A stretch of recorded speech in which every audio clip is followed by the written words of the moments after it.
January 30th, 2017, beginning of the second week of the presidency of Donald J. Trump in the United States.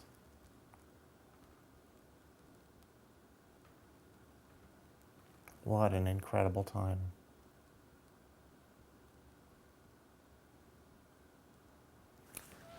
Ken Wilber wrote a piece about the post-truth world that we live in, and in it he talks about I haven't even read the whole thing, just notes. Well, I probably how should. this phenomenon of really powerful, narrow thinking that's represented in the kind of strongman attitude of Trump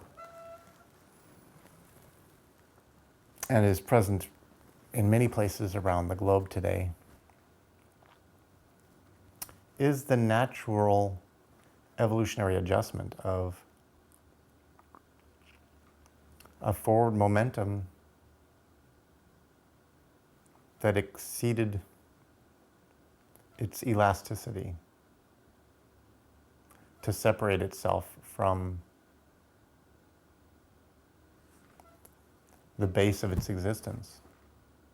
What on earth did I just say? In perhaps simpler terms, the movement of modernity and postmodernity that has brought such tremendous progress has, despite its own claims of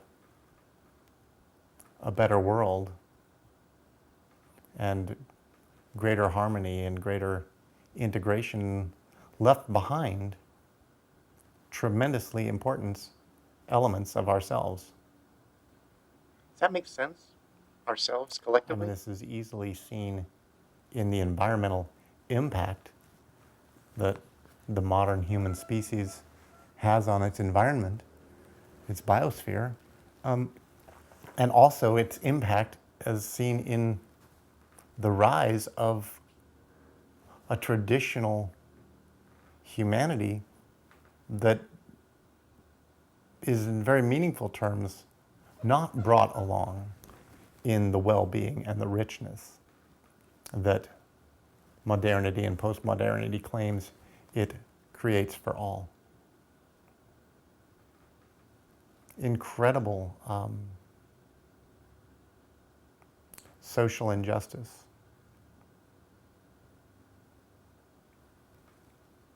Just look at the U.S.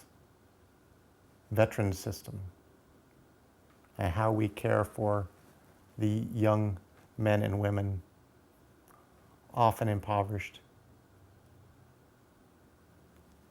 when they come home from risking their lives to spread the value and justice of modernity and postmodernity into the world, or to protect the sanctity of those things.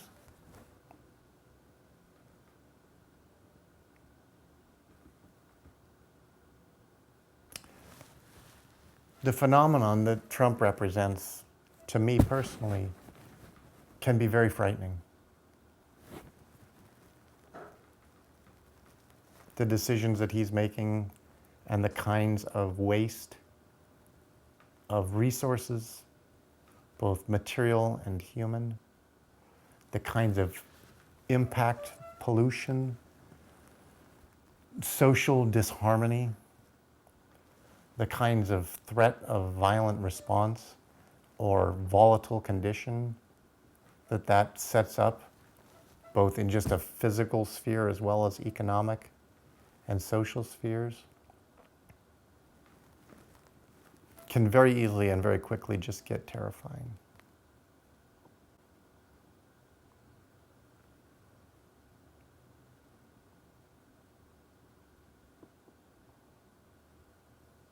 And at the same time, it draws our attention to a place critical for us to discover and to inquire into.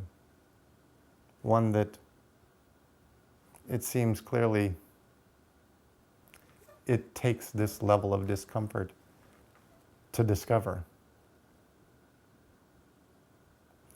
The place that is in fact the truth that all elements of our biosphere, all elements of our collective have a place. And a place that's sacred and must be honored and must be cared for and must not be unduly exploited or unconsciously neglected. Whether that is a forest that breathes forth the oxygen we all need to survive, or a sea level that is going to engulf massive habitats of humanity, or a neighbor that just doesn't seem to get what we think we get.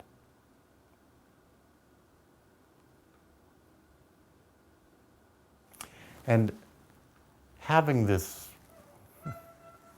fragile gift, and by fragile I mean the kind of gift that can kill you, by having this gift, we have the opportunity to do something about that neglect. That neglect of consciousness, that neglect of care, that neglect of awareness, that neglect of inclusion, of incorporation, of integration. I was speaking to my friend David Clemens recently, who is a profound voice in his own right. Did I just say that? What does that even mean? In his own right? Does that mean I think I have a profound voice? He pointed out the volatility of this time.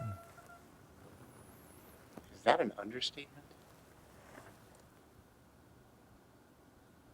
The frothiness of our circumstance, the turbulence of our systems in this moment, and in a turbulent system, which it seems inevitably will stabilize again.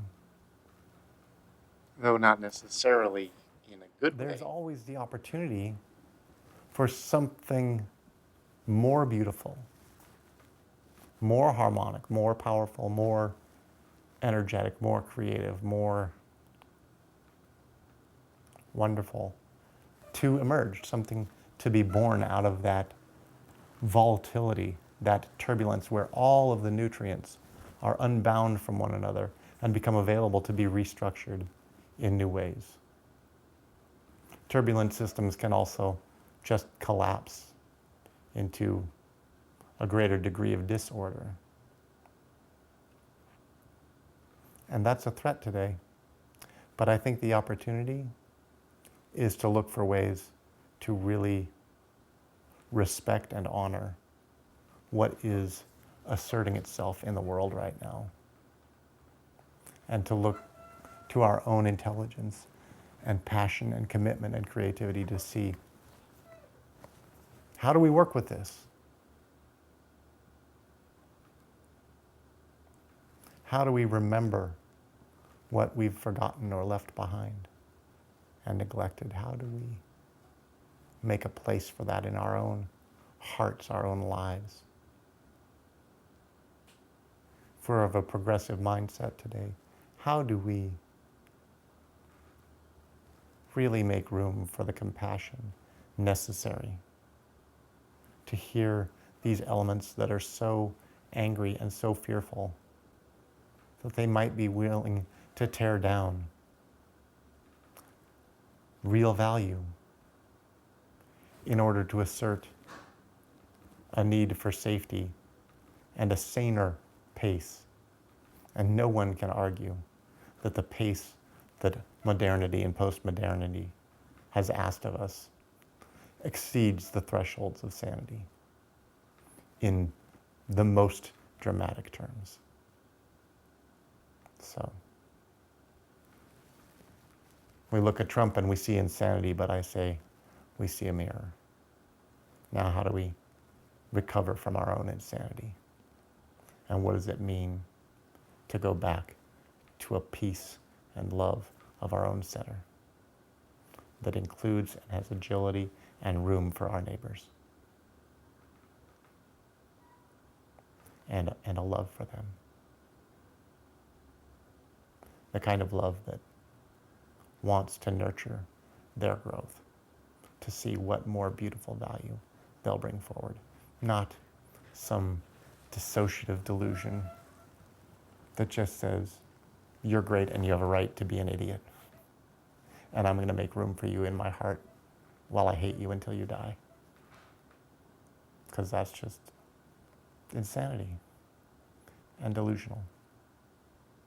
And maybe those are strong words, but these are strong times. So my thinking is, what can I offer? How may I be of service? What creativity can I spawn in this moment to recognize and increase the beauty that's already here in every quarter?